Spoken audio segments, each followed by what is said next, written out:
Rumitnya hubungan keluarga ternyata bukan hanya menyangkut kamu dan pasangan kamu, melainkan juga hubunganmu dengan orang tua dan mertua. Sedikit saja sikapmu terasa gak adil bagi mereka, kamu bisa mendapatkan protes. Protes datang baik dari mereka maupun pasangan.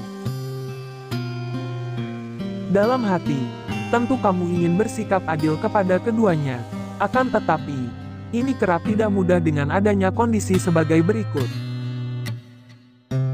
1. Orang tua dan mertua sama-sama dalam keadaan yang lemah. Kalau salah satu dari orang tua atau mertua masih sehat, kamu akan lebih mudah bersikap adil dalam memenuhi kebutuhan orang tua atau mertua yang lebih lemah. Kamu akan lebih sering merawatnya dan menemaninya ke rumah sakit. Walau tidak adil dari segi pembagian waktu, lansia yang lebih sehat biasanya tidak keberatan dan justru makin bangga dengan kondisi fisiknya yang masih prima. Namun, apabila baik orang tua maupun mertua sama-sama lemah, kamu sampai kehabisan waktu, tenaga, bahkan hendak memperhatikan keduanya dalam porsi yang seimbang. 2. Tempat tinggalmu jauh dari salah satunya. Bila waktu tempuh menuju rumah orang tua atau mertua hanya 2-3 jam perjalanan darat, kamu masih dapat secara rutin mengunjunginya. Misalnya, pada akhir pekan. Namun kalau sudah lebih dari itu, apalagi memakan waktu lebih dari 6 jam perjalanan darat, kamu gak bisa sering-sering pulang. Naik pesawat tentu butuh biaya yang lebih besar. Sementara itu, kamu menjadi kerap mengunjungi orang tua atau mertua yang rumahnya lebih dekat. Makin terasa tidak adil jika kamu serumah dengan salah satu dari mereka.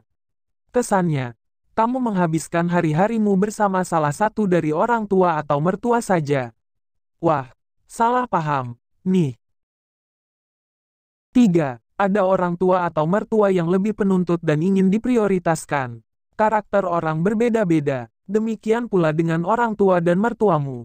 Seandainya keduanya sama-sama santai, kamu sangat leluasa mengatur jadwal kunjungan dan memberi perhatian untuk setiapnya. Sedang bila keduanya sama-sama penuntut, kamu malah lebih berani bersikap tegas supaya masing-masing belajar puas dengan kemampuanmu memberikan perhatian kepada mereka. Akan tetapi, ketika yang suka menuntut dan selalu minta diprioritaskan cuma salah satu, kamu bakal cenderung mengorbankan orang tua atau mertua yang lebih bisa mengalah. Sekalipun diam-diam mereka mungkin sedih juga, sama denganmu yang sebenarnya merasa bersalah. 4. Kedekatan anak-anak dengan kakek dan neneknya tidak sama. Seperti disebutkan dalam poin 3, karakter orang tua dan mertuamu berlainan. Perbedaan ini memengaruhi kedekatan mereka dengan anak-anakmu. Lansia yang bersikap lebih sabar, santai, dan dapat mengikuti perkembangan zaman tentu lebih disukai anak-anak. Sedang lansia yang galak, penuh aturan, serta suka membandingkan zaman dahulu dengan sekarang pasti bikin anak-anakmu malas.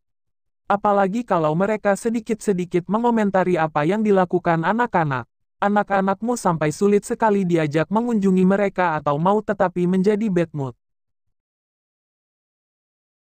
5. Hubungan yang kurang baik antara pasangan dengan orang tuamu.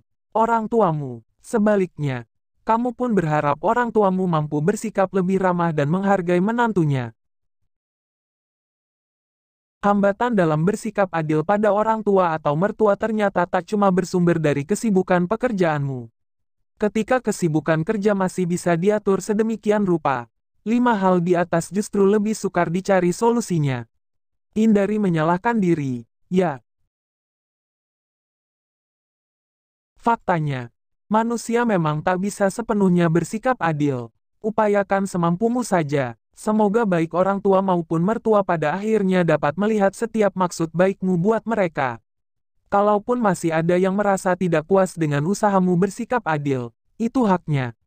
Kamu gak perlu menekan diri terlalu kuat untuk memenuhi setiap tuntutan.